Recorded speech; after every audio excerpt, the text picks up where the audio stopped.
kita perhatikan, ada 3 ijazah sebagai perbandingan. Ijazah nomor 1115 milik Fronojiwo. Ijazah nomor 1116 milik almarhum Hari Mulyono. Oke.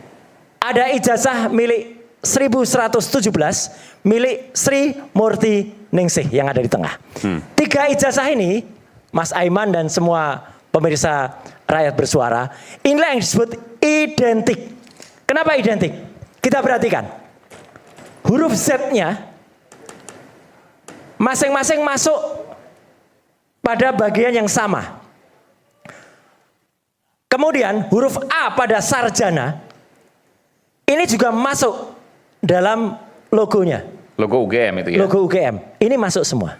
Oke. Jadi 3 ijazah ini yang sudah diakui pemiliknya, jelas Pak Fronojiwo itu adalah diehardnya Pak Jokowi. Itu dia membawa ijazahnya dan menunjukkan.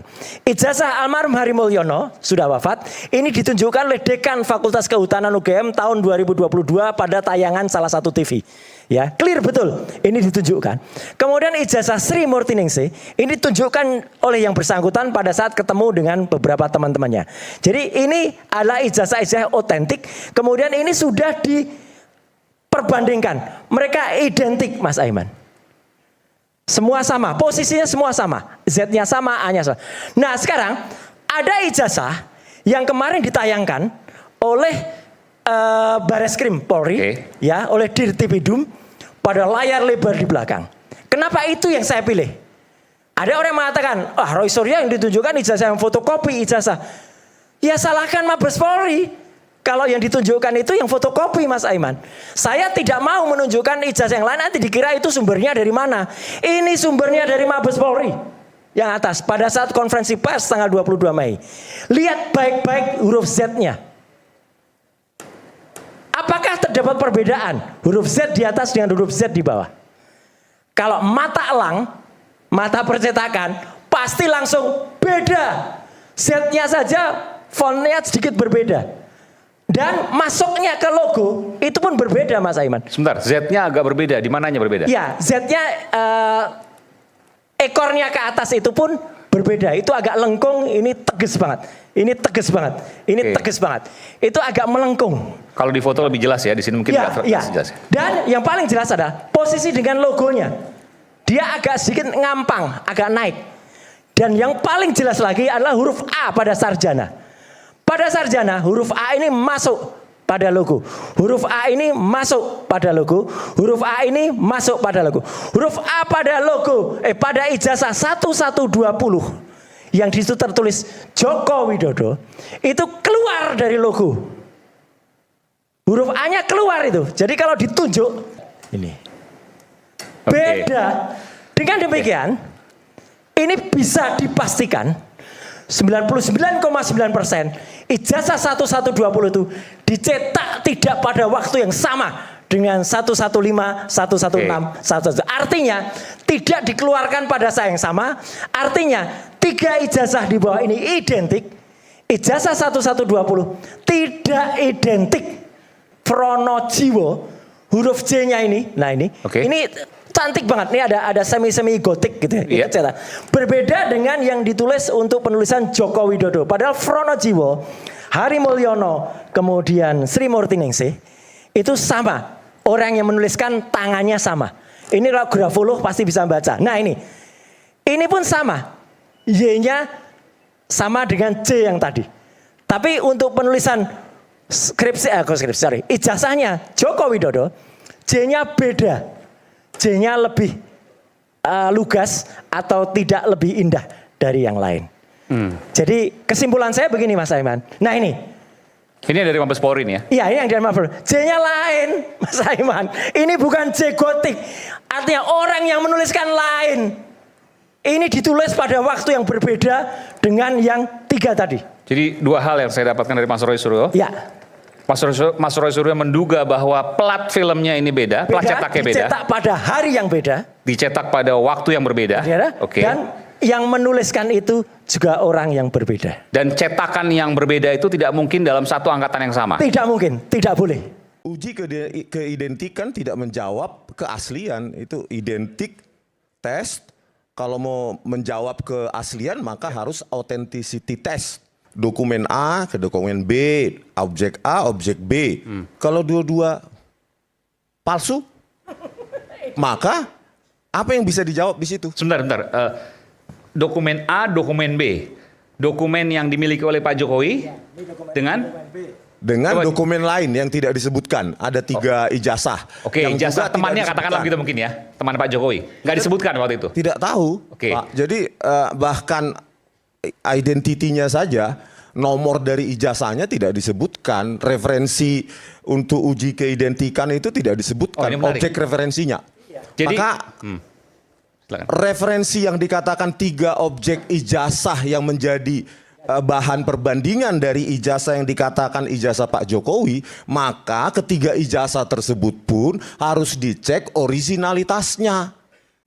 Saya sempat ditanya seringkali dulu, Pak Nuh, bagaimana orang itu kita yakin dia itu memang ahli digital forensik atau tidak? Secara teknikal, tadi kan secara umum, Mbak Tina. Secara teknikal itu saya bilang, coba aja tanya 3 hal. 1, red protect. 2, forensic imaging. Yang ketiga, hash. Tanya itu 3 hal itu. Kalau dia bisa jawab 3 hal itu, iya. Dia memang punya pengalaman pemeriksaan digital forensik. Kalau misalnya ada Rismon yang datang, Rismon datang, tanya sama Rismon, tahukah dia tentang red protect? Memproteksi penulisan, karena itu penting sekali. Kita tidak boleh menghandle evidence kalau itu tidak ada red protect, karena nanti akan ada perubahan di dalamnya. Bisa hardware, bisa software, red protect. Forensic imaging, tanya sama dia, tahu nggak dia forensic imaging? Kalau dia ngomong tahu, jelaskan bagaimana proses yang berlangsung di dalam kegiatan forensic imaging, karena itu sangat dominan sekali, pelajaran yang mendasar bagi siapapun S1, S2, S3 ataupun kursus, kalau dia mau belajar tentang digital forensik. Ilmiah itu harus ada standarnya.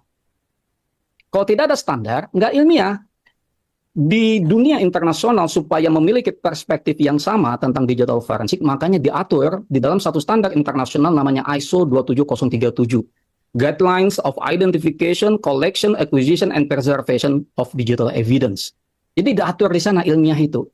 ISO 27037 ngomong, menyatakan eksplisit, jelas sekali di sana, bukan implisit.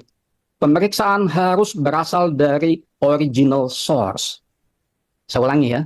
Pemeriksaan harus berasal dari original source, sumber yang sesungguhnya. Tidak boleh yang bukan dari original source. Contohnya gini, misalnya di internet ada capture WhatsApp, kemudian saya disuruh periksa. Saya tolak. Itu capture. Nggak bisa.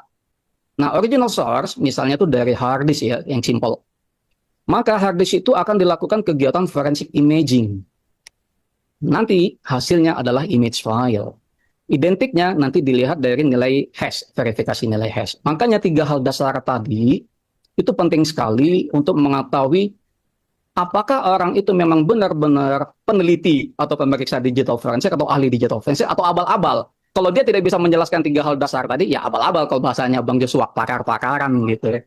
Dasarnya Barreskrim menghentikan karena begini, yang disampaikan pengaduan ya, bukan laporan ya. Waktu itu kan Dumas, pengaduan masyarakat. Pengaduan yang disampaikan oleh para pengadu itu, kan dia mengatakan itu bukti-bukti bahwa ini terjadi, bukti-bukti bahwa ijazahnya Pak Jokowi itu palsu, gitu kan, menurut dia. Ya. Tapi setelah dimasukkan ke polisi, kemudian dikaji gitu, bukti yang dari dia itu bahwa itu ijazah palsu itu sama sekali tidak bisa dikembangkan, karena tidak valid lah buktinya itu. Sementara penelusuran untuk ijazah itu asli atau tidak itu secara teori kan pakai penelusuran kepada UGM, karena ijazahnya bukan digital, sehingga dia telusuri ke UGM, selingkungan sana, arsip-arsip, bahkan sampai koran tahun dulu dan sebagainya itu sangat membuktikan bahwa ini ijazah ini asli gitu. Maka Barreskrim ketika menerima itu kan penyelidikan ya, yang nggak ada unsur apa-apa ya dia nggak akan melanjutkan ke penyidikan, pasti dianggap bahkan ditambah dengan lapor. Lapor itu sebenarnya tidak perlu untuk itu, tapi karena kemarin itu ditantang oleh mereka bahwa mereka pakai pembuktian forensik itu ya, maka Barreskrim menambahkan yang tadinya itu sudah membuktikan bahwa itu ijazah asli dari penelitian yang nggak pakai digital, tapi kemudian ditambah dengan lapor itu diumumkanlah dengan pembanding ijazahnya Pak Jokowi dengan pembanding ijazah yang lain yang asli, 3 itu dibandingkan itu identik gitu. Ini masih dicanggah kan sama ini orang yang nggak tahu hukum itu. Oke. Kalau soal Identik proses itu otentik dan sebagainya itu menunjukkan orang yang nggak ngerti hukum bagaimana prosedur lapor itu. Tapi sekarang malah masih ngotot. Baris Krim saya senang itu langsung tidak diteruskan ya gitu.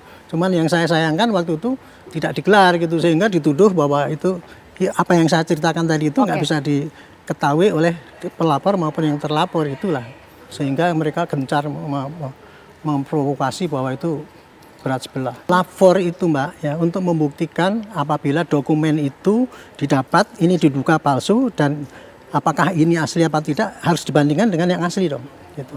Tapi itu kan enggak. Kemarin itu kan yang menduga itu bahwa ini palsu-palsu mereka enggak menunjukkan mana yang dibilang palsu itu enggak ada, cuman suruh kalau enggak palsu tunjukkan dong. Itu kan konyol itu. Untuk menyidik kasus pencemaran nama baik yang dilaporkan di Polda Metro. Itu Polda Metro menunggu kepastian apakah itu betul-betul asli apa tidak. Dan itu dari Baris Krim? Ya dari Baris Krim ternyata kan begitu ya. Oke. Dengan begitu maka dia bisa melanjutkan kepada berarti ini kemarin tuh fitnah, memprovokasi, macam-macam itu tadi, pencemaran itu. Jadi nanti pembuktian yang dilakukan di Baris Krim lagi tadi akan diulangi lagi oleh penyidik Polda Metro. Tidak ada yang disembunyikan gitu. Dan itu gelar terbuka ya tentunya tidak terbuka untuk umum gitu nanti rame kan. Tapi terbuka itu artinya apa? Pihak yang terlapor, yang dilapor, saksi ahli, kemudian advokatnya, pemerhati luar, terus ngomong CCTV boleh aja kalau mau Gelar gitu. perkara khusus, Gelar Pak. perkara khusus gitu. Itu supaya fair bahwa ini buktinya gitu. Maka Polda Metro melengkapi yang laporannya itu tadi pencemaran.